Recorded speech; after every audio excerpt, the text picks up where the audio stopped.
Okay ਜੀ, ਏਕਮਵੀਰ ਤੇ ਕਮਲਵੀਰ ਸਫਾਈ ਕਰ ਰਹੇ ਆ ਅੱਜ ਸਾਰੀ। ਸੋ ਏਕਮਵੀਰ ਇੱਧਰ ਕਰ ਰਿਹਾ ਹੈ, ਕਮਲਵੀਰ ਆ ਸਾਰੀ ਸਫਾਈ ਕਰ ਰਿਹਾ ਹੈ ਕਿਉਂਕਿ ਸਾਡਾ ਨਵਾਂ ਫਰਨੀਚਰ ਆ ਰਿਹਾ ਹੈ। ਸੋ ਆ ਜਿਹੜਾ ਸਾਡਾ ਕਾਊਚ ਹੈ, ਸੋਫਾ, ਇਹ ਅਸੀਂ ਬਸ ਹੁਣ ਕੱਢ ਦੇਣ ਲੱਗੇ ਆ ਤੇ ਨਵਾਂ ਆ ਰਿਹਾ ਇੱਥੇ। ਉਹ ਕਸਟਮਾਈਜ਼ ਹੋ ਰਿਹਾ ਪਰ ਉਹਨੂੰ ਟਾਈਮ ਲੱਗਣਾ। ਨਵਾਂ ਟੇਬਲ, ਨਵਾਂ ਸੋਫਾ, ਇੱਧਰ ਨਵੀਂ ਚੇਜ਼, ਇਹ ਸਾਰਾ ਅਸੀਂ ਬਸ ਹੁਣ ਕੱਢ ਰਹੇ ਆ। ਇਹ ਸਾਡੇ ਰੂਮ ਦੀ ਲੁੱਕ ਹੈ right now, family room the. And then ਜਦੋਂ ਨਵਾਂ ਫਰਨੀਚਰ ਆ ਜਾਏਗਾ ਉਹ ਤੁਹਾਨੂੰ ਦਿਖਾਵਾਂਗੇ।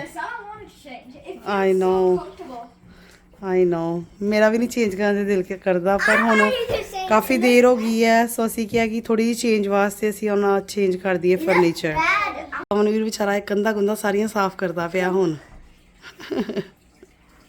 ਇਹ ਜਿਹੜਾ ਸਾਡਾ ਡਾਈਨਿੰਗ ਰੂਮ ਹੈ, ਸੋ ਇਹਨੂੰ ਅਸੀਂ ਚੇਂਜ ਨਹੀਂ ਕਰ ਰਹੇ, ਇਹ ਐਜ਼ ਇਟ ਇਜ਼ ਹੀ ਰਹੇਗਾ ਕਿਉਂਕਿ Kamalveer look, table is fine, ਸਾਰਾ ਕੁਝ ਠੀਕ ਹੈ, ਇੱਥੇ ਕੁਛ ਖਰਾਬ ਨਹੀਂ ਹੋਇਆ ਹੈਗਾ।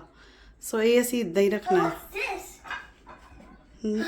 ਉਹ ਥੱਲੇ ਪਾਪਾ ਨੇ ਲਾਣਾ ਹੈ ਗਰਾਜ ਵਿੱਚ ਬੇਟਾ, ਪਾਪਾ ਨੇ ਆਰਡਰ ਕੀਤਾ। ਉਹ ਹੁਣ ਕਮਲਵੀਰ ਇੱਧਰ ਲਿਵਿੰਗ ਰੂਮ ਦੀ ਸਫਾਈ ਕਰ ਰਿਹਾ ਹੈ ਕਿਉਂਕਿ ਇਹ ਵੀ ਸੋਫਾ ਅਸੀਂ ਚੇਂਜ ਕਰ ਰਹੇ ਹਾਂ। ਸੋ ਰਾਈਟ ਨਾਓ ਇਹ ਲੁੱਕ ਹੈ ਸਾਡੀ living room the sofa the.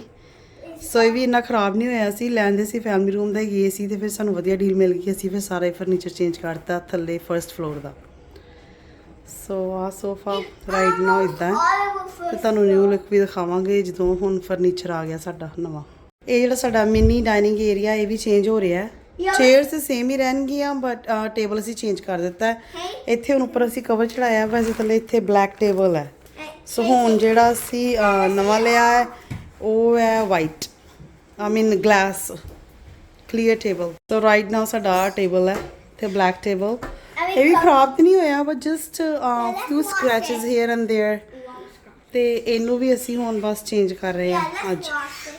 It's okay, ਹੁਣ ਇਹਨੂੰ ਵਾਸ਼ ਕਰਨ ਦੀ ਲੋੜ, ਇਹ ਡੋਨੇਟ ਹੋ ਰਿਹਾ ਹੈ। 200 years ਥੋੜੀ ਹੋ ਗਈ ਹੈ ਪਾਗਲ। ਪਾਗਲ ਕਮਲਵੀਰ ਇਟਸ ਓਕੇ, ਹੁਣ ਸਾਫ਼ ਨਾ ਕਰ, ਇਹ ਬਾਹਰ ਹੀ ਜਾਣਾ ਅੱਜ। ਕੀ ਹੋਇਆ ਕਮਲਵੀਰ, ਕੀ ਕਹਿੰਦਾ? Whoever gave it to, they don't need to wash it. They can just put it straight in the wall. Kamalveer ਕਹਿੰਦਾ whoever we give this to, they don't need to wash it.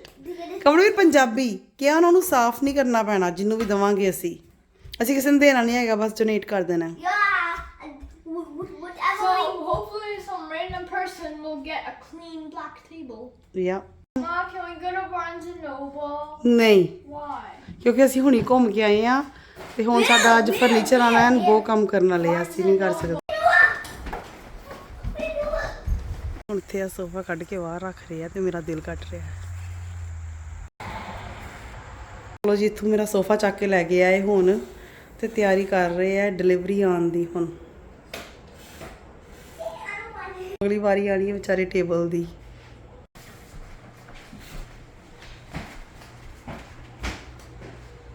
ਉੱਤੋਂ ਇਹ ਟੇਬਲ ਦਾ ਸ਼ੀਸ਼ਾ ਲਾ ਕੇ ਲੈ ਗਏ ਆ ਤੇ ਹੁਣ ਇਹ ਵੀ ਵਿਚਾਰਾ ਜਾ ਰਿਹਾ। ਹੁਣ ਵੀਰ ਇੱਥੇ ਟੇਪ ਲਾ ਰਿਹਾ ਏ, ਲਿਖ ਰਿਹਾ ਕਿ ਫ੍ਰੀ, ਕਿ ਜੇ ਕਿਸੇ ਨੇ ਲੈਣਾ ਏ ਉਹ ਚੱਕ ਕੇ ਲੈ ਕੇ ਜਾ ਸਕਦੇ ਆ, ਨਹੀਂ ਤੇ ਮੈਂ ਕਾਲ ਤੇ ਕਰ ਹੀ ਦਿੱਤੀ ਆ, ਉਹਨਾਂ ਨੇ ਇੱਥੋਂ ਕੱਲ ਸ਼ਾਮ ਨੂੰ ਚੱਕ ਕੇ ਲੈ ਜਾਣਾ।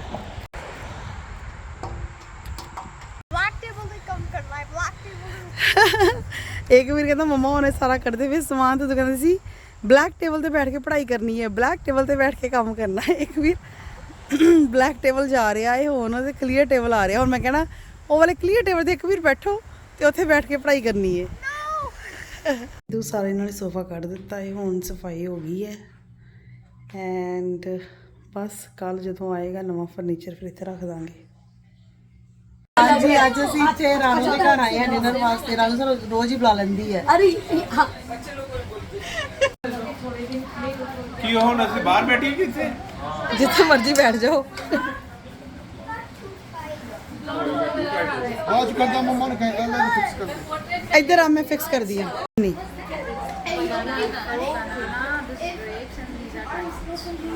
ਰਾਣੂ ਅੱਜ ਫੇਰ ਸਾਡੀ ਸੇਵਾ ਕਰ ਰਹੀ ਹੈ ਸਾਰਿਆਂ ਦੀ।